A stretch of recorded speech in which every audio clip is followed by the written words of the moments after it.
Aku menyesal mencoba judi online. Kugadaikan barang, terlilit utang. Mulai sekarang, aku akan berhenti judi online. Jauhi berbagai situs dan aplikasi judi online. Mari bentengi diri dan saling jaga. Hentikan dan laporkan judi online ke aduankonten.id, cekrekening.id, dan aduannomor.id.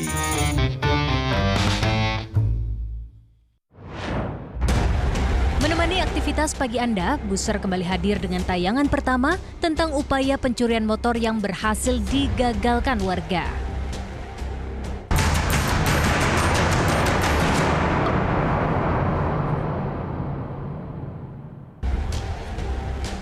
Beraksi di siang bolong di tengah kondisi jalanan ramai, maling motor ditangkap warga. Pelaku yang diteriaki oleh warga terpeleset saat kabur. Dua pencuri yang berboncengan motor ini mengincar motor yang terparkir di depan toko di Jalan Kiai Gozali, Lumajang, Jawa Timur.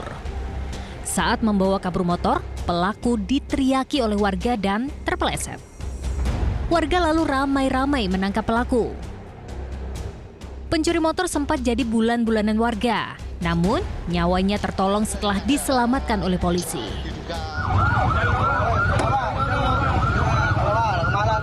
Pencuri motor ini tergolong nekat lantaran beraksi di siang hari dan kondisi jalan yang ramai. Malingnya itu kepreset di sana, terus ada satu orang yang ada di lampu merah itu mukuli si pelaku itu, dan akhirnya motornya alhamdulillah selamat. Karena diteriaki maling oleh korban, akhirnya pelaku yang satu melarikan diri dan yang satu berhasil diamankan. Polisi masih memburu satu pelaku lain yang berhasil lolos dari kepungan warga.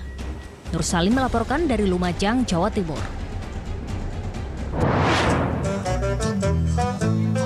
Dua pencuri yang memakai pakaian wanita membobol rumah tetangganya. Meski sudah mengenakan daster dan kerudung agar tak dikenali, keduanya berhasil tertangkap.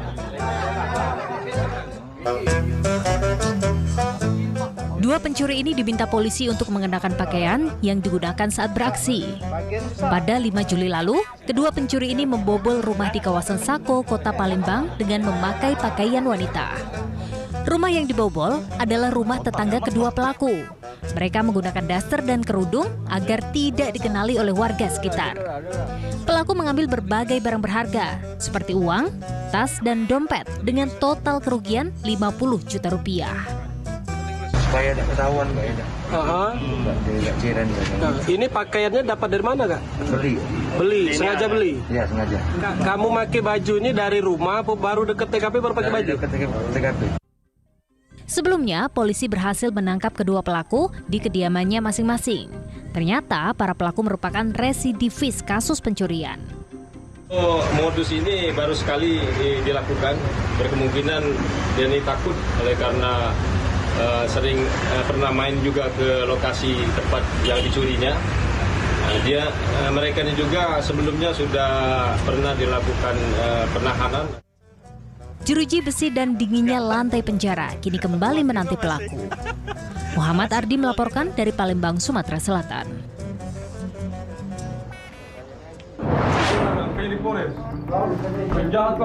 Kecanduan judi online bikin seorang pria di Kendari, Sulawesi Tenggara menghancurkan karirnya sebagai aparatur sipil negara.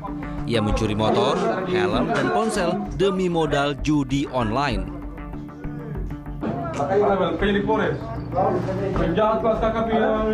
Wajahnya memerah, matanya berkaca-kaca saat hendak ditangkap polisi di Kelurahan Puuwatu, Kendari, Sulawesi Tenggara.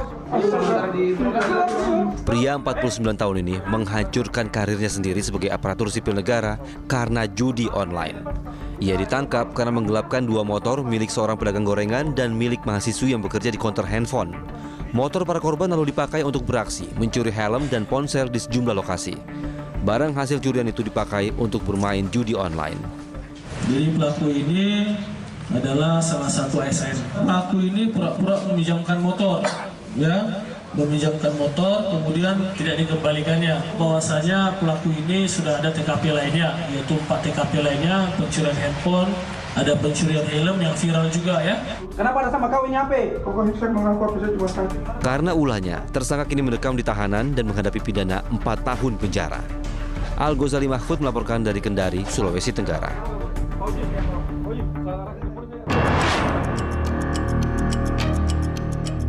Komplotan pencuri spesialis kendaraan niaga yang kerap beroperasi di wilayah Kabupaten Bogor, Jawa Barat diringkus polisi. Saat beraksi, para tersangka menggunakan perangkat khusus untuk hilangkan sinyal GPS yang dipasang di kendaraan agar tak terlacak.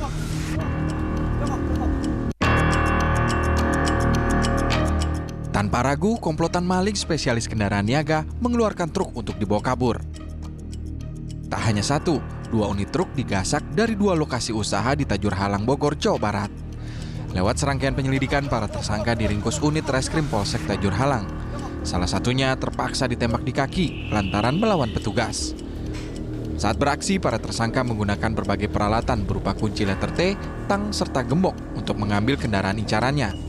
Mereka juga menggunakan perangkat elektronik khusus yang berfungsi menghilangkan sinyal GPS yang dipasang di kendaraan. Ini kayak USB yang biasa dicolok di mobil. Ini fungsinya adalah untuk membuyarkan sinyal GPS. Motifnya semua sama, yaitu adalah untuk kebutuhan hidup dan melarikan diri.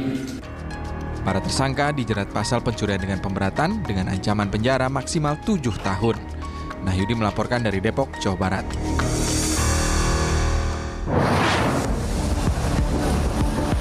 Kecelakaan beruntun melibatkan 6 kendaraan di ruas tol Jor Cakung, Jakarta Timur. 1 orang sopir truk meninggal dunia.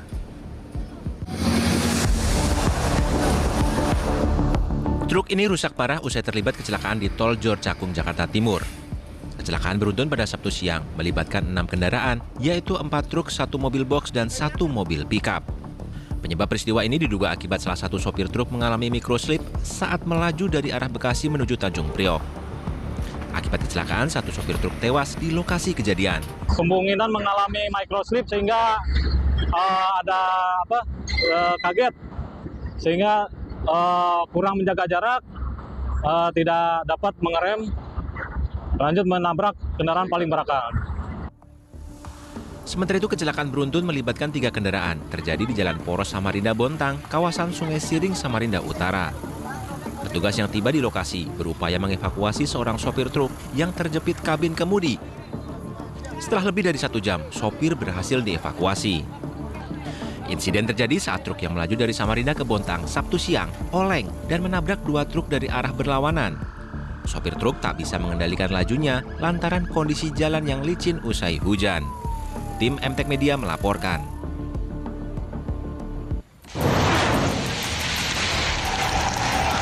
Usai jeda, tayangan Buser masih akan kembali dengan informasi diantaranya tentang amukan si jago merah yang melalap hangus rumah warga. Api diduga akibat korsleting.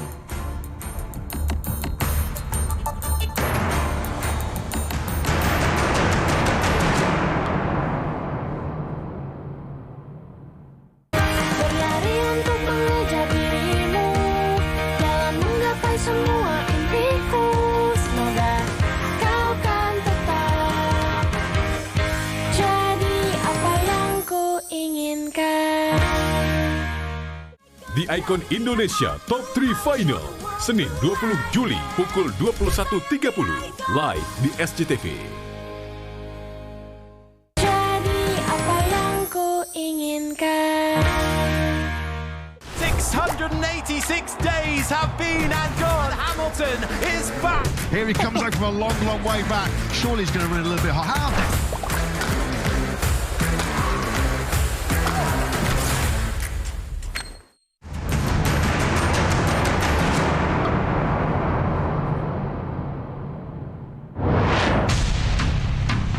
Melanjutkan bagian kedua tayangan Anda, kami mulai dengan peristiwa kebakaran. Amukan si jago merah melalap hangus rumah warga.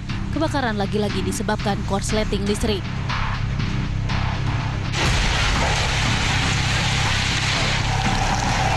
Api disertai asap pekat muncul dari sebuah rumah yang terbakar di Jalan Barito, Kota Padang, Sumatera Barat. 6 unit armada dan 65 personel damkar diterjunkan ke lokasi untuk menjinakkan si jago merah. Tidak ada korban jiwa, penyebab kebakaran diduga karena korsleting listrik. Itu kronologinya ada titik api di dalam, kemungkinan ada jin atau pendek itu cepat lapor ke. Tidak ada korban ya? Alhamdulillah tidak ada. Si jago merah juga melalap habis 1 rumah dan 6 kontrakan di Kapuk Cengkareng, Jakarta Barat. Kebakaran di permukiman padat penduduk itu lagi-lagi diduga karena korsleting. Tak ada korban jiwa, api baru padam setelah 1 jam. Kini 7 kepala keluarga kehilangan tempat tinggal.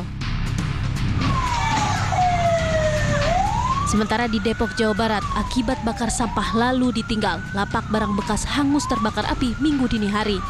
Minimnya sumber air membuat petugas kewalahan saat proses pemadaman. Luas lahan lapak barang bekas yang terbakar diperkirakan mencapai 500 meter. Tim MTek Media melaporkan.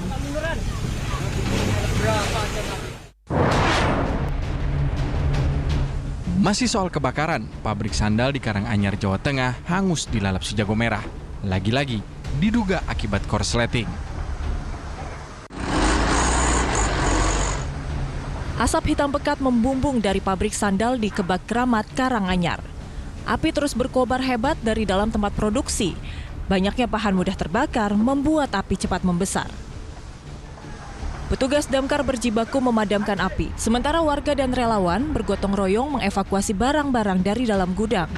Saat kejadian, pabrik dalam keadaan kosong. Dugaan sementara api muncul akibat korsleting listrik. Korsleting masih kita dalami, tapi untuk info awal ada korsleting dari sisi barat, sisi belakang. 5 unit mobil damkar dikerahkan. Hingga berita ini disusun, api masih berkobar di bagian unit produksi sandal. Sementara kerugian belum dapat ditaksir. Heri Prasetyo melaporkan dari Karanganyar, Jawa Tengah.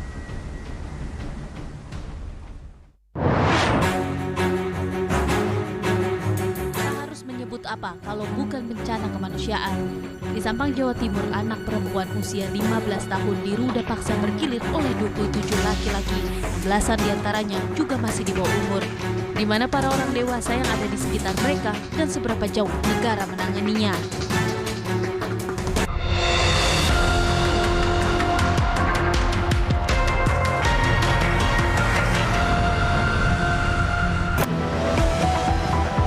Menteri Pemberdayaan Perempuan dan Perlindungan Anak Arifatul Khori Fauzi menginjakan kaki di Sampang 2 hari setelah bencana kemanusiaan itu meledak. Anak perempuan 15 tahun diruda paksa bergilir oleh 27 laki-laki, belasan diantaranya juga di bawah umur. Tak ada satu patah kata pun yang terucap. Menteri Pemberdayaan Perempuan dan Perlindungan Anak langsung meninggalkan lokasi setelah sekian jam di lokasi.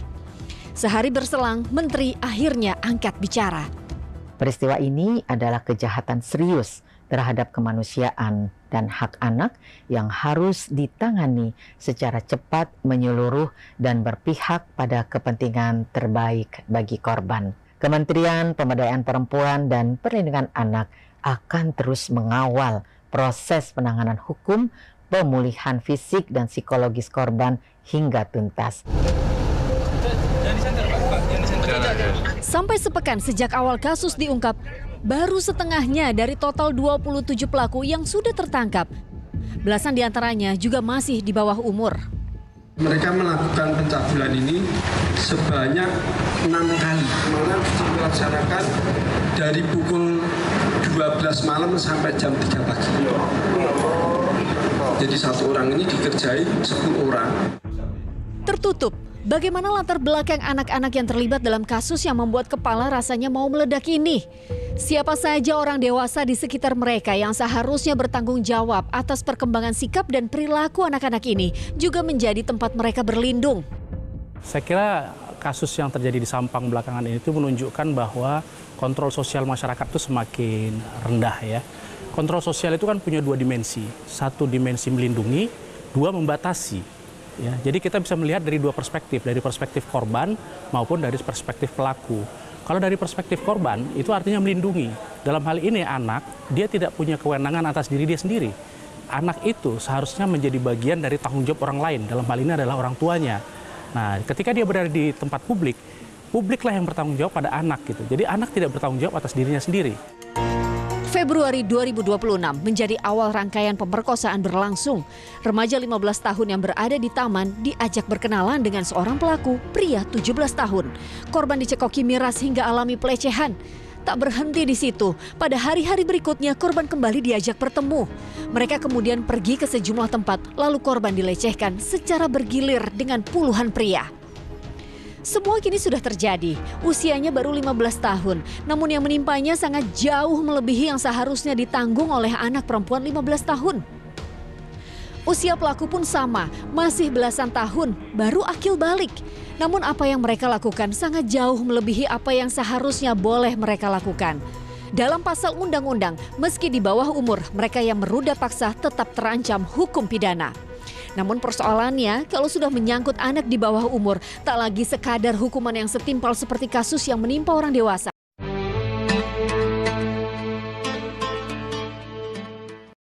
Allahu Akbar, Allahu Akbar, Allahu Akbar, Allahu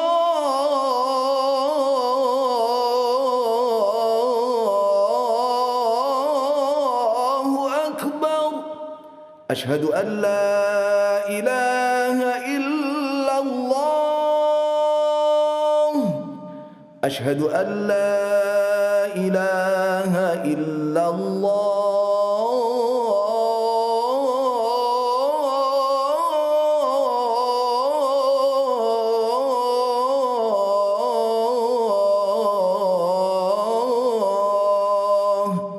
Ashhadu anna Muhammadar Rasulullah. Ashhadu anna Muhammadar Rasulullah.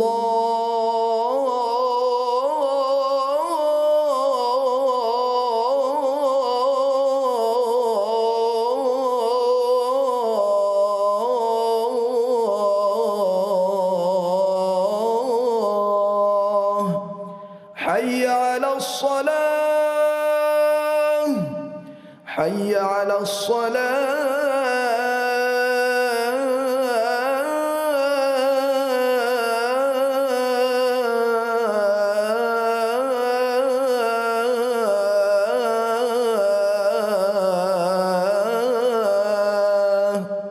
Hayya 'alal falah, hayya 'alal falah.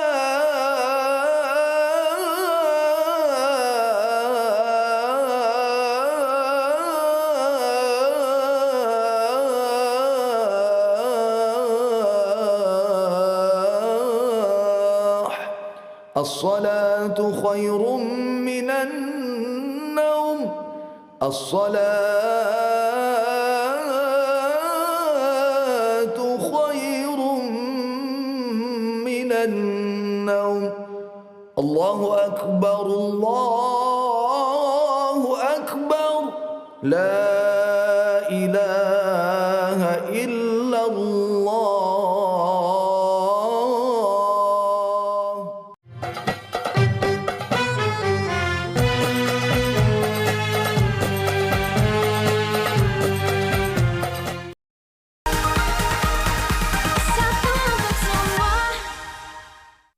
Sebetulnya Undang-Undang Sistem Peradilan Pidana Anak itu udah patut direvisi. Jadi di dalam undang-undang itu tidak jelas mana batas kenakalan dan kejahatan. Motif dan bagaimana para pelaku bisa beride untuk meruda paksa sesama anak di bawah umur belum terungkap. Namun terang benderang bagaimana negara, para orang dewasa punya kewajiban mencegah kasus seperti ini kembali terjadi. Entah harus menyebut kasus di Sampang ini kalau bukan sebagai bencana kemanusiaan. Tim MTech Media melaporkan.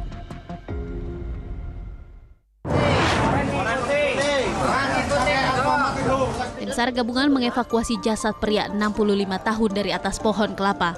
Korban tewas saat hendak memanen buah kelapa.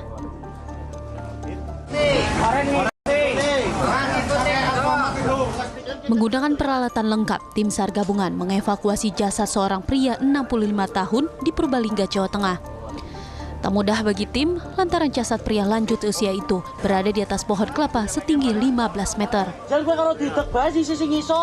Dari keterangan warga, korban tewas saat hendak memanen buah kelapa. Setelah dilakukan pemeriksaan oleh petugas medis, tidak ditemukan tanda kekerasan. Diperkirakan korban sudah meninggal sekitar 3 hingga 4 jam. Atas nama Suhid Suparyo, umur 65 tahun, yang sedang melakukan aktivitas memetik buah kelapa. Namun diketahui sama temannya bahwa untuk korban tidak turun, dan setelah dipanggil tidak ada respon. Sementara itu keluarga menyebut korban memiliki penyakit kronis. Ini jenazah pria 65 tahun telah dikebumikan. Mardianto melaporkan dari Purbalingga, Jawa Tengah.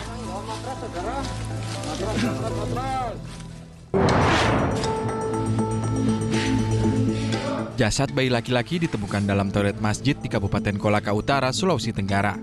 Dari pemeriksaan petugas kesehatan, terdapat luka goresan diduga akibat benturan pada tubuh bayi.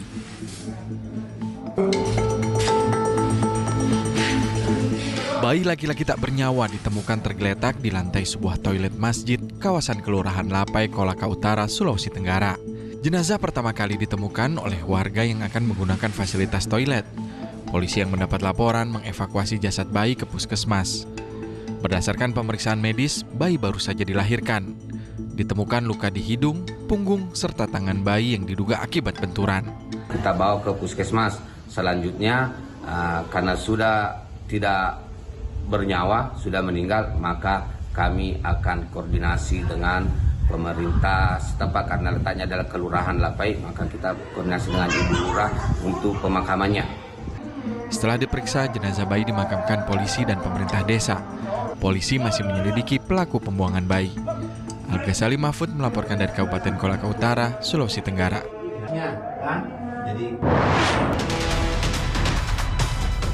Seorang pria bersenjata laras panjang nekat menggasak sebuah toko emas di pusat kota Aceh Selatan, Aceh. Polisi kini terus memburu pelaku.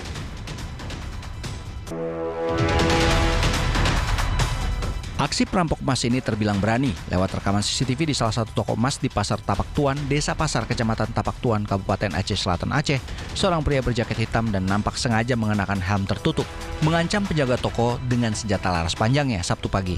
Perampok tidak hanya memecahkan kaca etalase dengan senjata laras panjang, namun juga melepaskan beberapa kali tembakan ke arah etalase toko emas, sehingga penjaga toko dan warga lari menyelamatkan diri. Pelaku mengambil sendiri sejumlah perhiasan emas dari etalase yang telah pecah, lalu kabur menggunakan sepeda motor. Dia membawa senjata laras panjang, dan sebelumnya memang terdengar letusan senjata.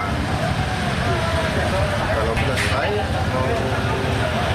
kendaraannya menametik ya, melarikan diri lewat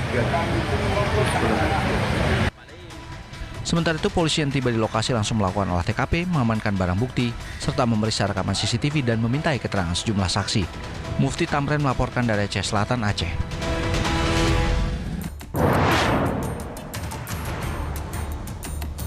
Tayangan tadi sekaligus menutup Buser pagi ini, dan selanjutnya Liputan 6 Pagi akan bersama Anda.